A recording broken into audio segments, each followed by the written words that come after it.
Betting యాప్స్ను promote చేస్తున్న కారణంగా పలువురు యూట్యూబర్లు, ఇన్ఫ్లుయెన్సర్లపై కేసులు నమోదవుతున్నాయి.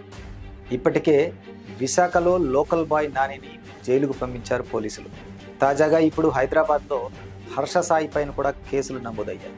యూట్యూబర్గా ఫాలోయింగ్ పెంచుకున్న హర్ష సాయి పేదలకు సాయం చేస్తున్నట్లుగా పబ్లిసిటీ చేసుకొని బెట్టింగ్ యాప్స్ను ప్రమోట్ చేయడం ద్వారా పెద్ద ఎత్తున డబ్బు సంపాదించినట్లుగా తెలుస్తుంది.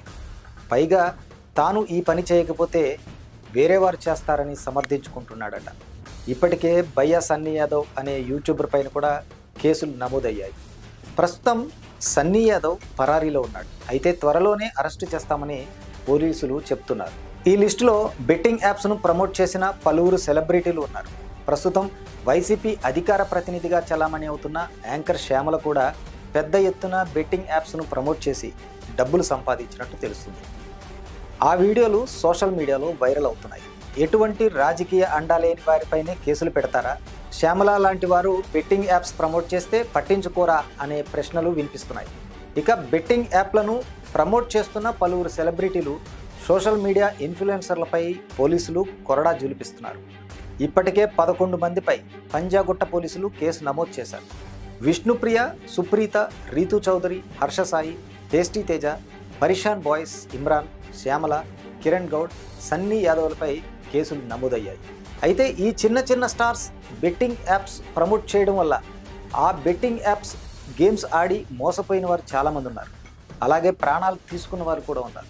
అయితే ప్రస్తుతం ఈ బెట్టింగ్ యాప్స్ ప్రమోట్ చేసిన వారిని పట్టుకునేందుకు ఒక సీక్రెట్ ఏజెంట్ లాగా నా అన్వేషణ అనే YouTube channel YouTuber Anvesh phone calls చేసి వారి గురించి వీడియోలు చేసి వాళ్ళ బండారం బయట పెడుతూ ఇటు పోలీసులకి సహాయపడుతుండడం విశేషం. కాగా అన్వేష్ చేస్తున్న దానికి ప్రజల నుండి విశేష స్పందన వస్తుంది. అలాగే ఇలాంటి బెట్టింగ్ యాప్స్ ప్రమోట్ చేసే వారిపై మీరు చేస్తున్న ఇన్వెస్టిగేషన్ సూపర్ అంటూ అన్వేష్పై ప్రశంసలు కురిపిస్తున్నారు. ఇది ఇలా ఉంటే అసలు బెట్టింగ్ యాప్స్ కేవలం తెలుగు రాష్ట్రాల్లో ఉన్న చిన్న సెలబ్రిటీలే చేశారా అనే విషయం ఓ పక్కన ఉంటే, స్టార్ సెలబ్రిటీస్ కూడా చాలామంది ఈ బెట్టింగ్ యాప్స్ ప్రమోట్ చేశారు. ఆ ప్రముఖ సెలబ్రిటీస్ ప్రమోట్ చేసిన బెట్టింగ్ యాప్స్ కూడా చాలా వీడియోలు తెలుగులో డబ్బింగ్ చెప్పించి మరీ చాలా కంపెనీలు డబ్బులు దండుకున్నారు. కానీ ఇక్కడ కేవలం తెలుగు యూట్యూబ్ ఇన్ఫ్లుయెన్స్ చేసిన బెట్టింగ్ యాప్స్ ప్రమోషన్ వల్లే ఆన్లైన్ గేమ్స్ ఆడి డబ్బులు పోగొట్టుకుని కొందరు ప్రాణాలు తీసుకున్నారా అంటే కొన్ని ఆధారాలు చూస్తే వాస్తవం అనే చెప్పొచ్చు. ఇక ఇది కేవలం తెలుగు రాష్ట్రంలోనే కాకుండా దేశం మొత్తంలో ఉన్న పెద్ద పెద్ద సెలబ్రిటీస్ కూడా ఈ బెట్టింగ్ యాప్స్ ప్రమోట్ చేశారు.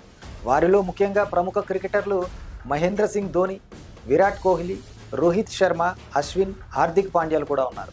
ఇక బాలీవుడ్ సెలబ్రిటీల విషయానికి వస్తే హృతిక్ రోషన్, సోనూ సూద్, షారుఖ్ ఖాన్, అభిషేక్ బచ్చన్, అమీర్ ఖాన్, రణబీర్ కపూర్ లాంటి వాళ్ళు చాలామంది ఉన్నారు. మరి టాలీవుడ్ విషయాన్ని చూసుకుంటే కాజల్ అగర్వాల్, విజయ్ దేవరకొండ, సమంత, యాంకర్ ప్రదీప్ మాచిరాజు, మంచు లక్ష్మి లాంటి సెలబ్రిటీస్ కూడా ఉన్నారు. వందల కోట్లు ఉన్న సెలబ్రిటీస్ కూడా డబ్బుల కోసం బెట్టింగ్ యాప్స్ ప్రమోట్ చేశారు. కేవలం తెలుగు రాష్ట్రంలోనే కాకుండా దేశవ్యాప్తంగా బెట్టింగ్ యాప్స్ ప్రమోట్ చేసిన సెలబ్రిటీస్ వల్ల నష్టపోయిన వారు ఎందరో ఉన్నారు. ఈ బెట్టింగ్ యాప్స్ ప్రమోట్ చేసిన వారిని, అలాగే డబ్బింగ్ చెప్పించి మరి తెలుగు రాష్ట్రాల్లో ప్రమోట్ చేసిన కంపెనీలపైన కూడా కేసులు నమోదు చేసి ఆ కంపెనీలను కూడా చట్టం చేతులకు తీసుకుంటే నష్టపోయిన వారికి న్యాయం చేసినట్లు అవుతుంది. మరి రానున్న రోజుల్లో బెట్టింగ్ యాప్స్ ప్రమోట్ చేసిన సెలబ్రిటీలను కూడా అరెస్టు చేస్తారా, లేక డబ్బు, అధికారం, బలం లేని చిన్న యూట్యూబ్ ఇన్ఫ్లుయెన్సర్లతోనే సరిపెడతారో వేచి చూడాలి. ఏది ఏమైనా కాయ కష్టం చేసుకుని 10 రూపాయలు సంపాదించుకునే ప్రజల కష్టాన్ని ఆశ చూపించి బెట్టింగ్ యాప్స్ ప్రమోట్ చేసిన వారిపై మరిన్ని కఠిన చర్యలు ప్రభుత్వం తీసుకోవాలని కోరుకుందాం.